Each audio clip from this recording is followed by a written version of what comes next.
ಯಾವ್ದಾದ್ರು ಬೆಳಿಬೇಕು ಅಕ್ಕಿನ ಏನಾಯ್ತು ಸರಿ ಸಪ್ಪಟ್ ಕೇಳು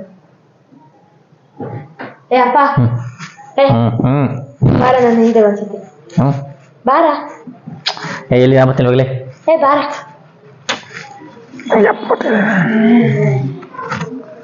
ಇಲ್ಲಿಗೆ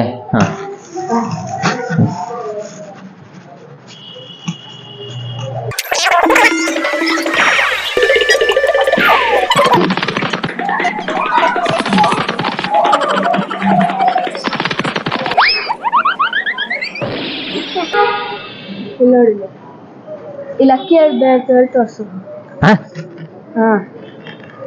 ಅಕ್ಕಿನ ಏ ಅದು ತುಳಸಿ ಗಿಡವೇ ಅದ್ರಲ್ಲಿ ಅಕ್ಕಿ ಬೆಳೆತೆ ಎಂತ ಓದಿದ್ಯಾ ನೀನು ನಾ ಇಂಗ್ಲಿಷ್ ಮೀಡಿಯಂ ನಂಗೆ ಗೊತ್ತಿದ್ದ Wait a minute. No.